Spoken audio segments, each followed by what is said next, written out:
Okay, let's start your part 2. Okay, in this part, right, I'm going to show you what is meant by an identity. Okay, before we discuss on identity, let me distinguish between an equation and an identity. Now, usually an equation is a statement something like this: 2x minus 1 is equal to 5, and usually the verb will be solve. Okay, and to solve, we actually add 1 on both sides, and we got one answer, and this answer is going to be unique. Okay, now another example is this quadratic equation. Okay, we can factorize and then we can solve. Again, these answers are unique. Okay, x equals to 2 or x equals to 1. But for an identity, right, it is true for all values of x. For instance, right, if you let x equals to 1 on both sides, okay, the left and the right, you notice that both answers will give you 2. Okay, now, and in similar fashion, we can substitute any value of something like that on both left and right. You can actually show that both the answer for the left and for the right will be the same. In other words, it is true for all values of x. Okay, you can try some. Now, if you have an identity, right, sometimes the questions ask you, before I forget, right, sometimes, sorry, can I repeat? Now, in an identity, right, we use 3 arrows or 3 lines, 3 dashed lines to represent identity. Okay, and if you are given an identity, okay, if you want to find the unknown A, B, and C, okay, there are 2 methods. I'm going to share you the first method first, okay, which is called the substitution method. Now, in the substitution method, we are going to substitute some values of x. And I want to emphasize, is some, not all values of x, sorry, not approximate, appropriate, okay? I want you to take note of, we need to actually substitute some appropriate values of x. I'm going to discuss this. Now, even though it's true for all values of x, we are going to substitute some appropriate values of x to find the values of a, b, and c. I give you an example. Can I choose 10, x equals to 10 to put inside? Yes, I can substitute 10. But if I have to do substitute 10, right, the left-hand side will be a value. The right-hand side will be in terms of a, b, and c. My objective is actually to find some appropriate values. I give you one example of an appropriate value. Let's say x equals to minus 1. Why I say this is an appropriate values of x? Because if I were to do that, right, of course I have to substitute negative 1 on both the left and the right. Okay, I'm going to have this. Now, what happens if I were to substitute x minus 1 on the right? You are going to have this. Now, of course, we can find out the values of here.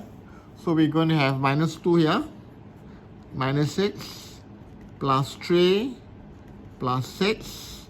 Now, this is, I just show you. Minus 1 plus 1 is 0, minus 3 squared, plus b is going to be 1, plus c. Now look at this term here. There's a 0 here. What does it do is that it automatically, this term will be 0. So we actually don't have your a in the next step. Okay?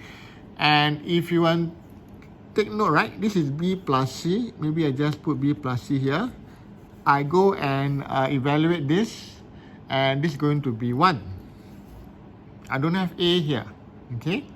Now, if I do likewise, I want to eliminate this. I can choose x equals to 2.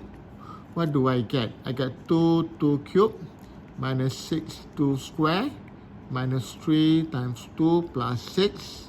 And this one will be, I put 2 here. Okay? And when I put 2 here, what happened is that this is going to be 2 minus 2 is 0, and this term will be 0, okay? And it will just drop off. I will have B, 2 plus 2 plus C. This is going to be 4, 4B plus C. And if I'm going to work out this one, right, this is going to be 16 minus 24 minus 6 plus 6. I'm going to get 4B plus 6 equals to negative 8. Okay, I will stop for a while.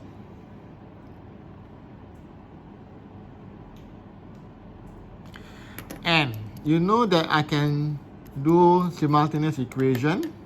And if I have to take equation 2 minus equation 1, 4B minus B will be 3B, C will be 0, minus 8 minus 1 is minus 9. I will get B equals to minus 3. Okay?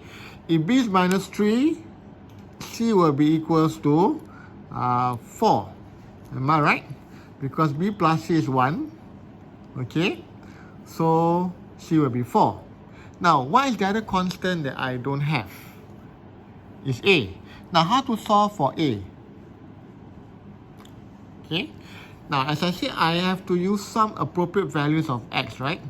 Another one appropriate will be x equals to 0. Since I have both 2 of the 3 unknown, the last unknown to find, usually I put x equal to 0. Okay? Because if I put x equal to 0, this will be 0, 0, 0. I will have 6. Am I right? Okay. And A, you know, is the last unknown.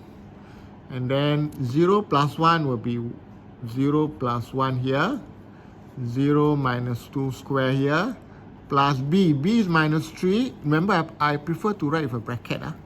0 plus 2 plus C. C is 4. And if I were to work it out, this is going to be A. 0 plus 1 is 1. Minus 2 square is 4.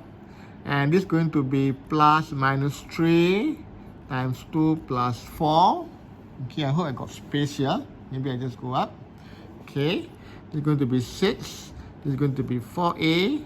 This is going to be minus 6. Then this is going to be 4. Okay. Do I have enough space?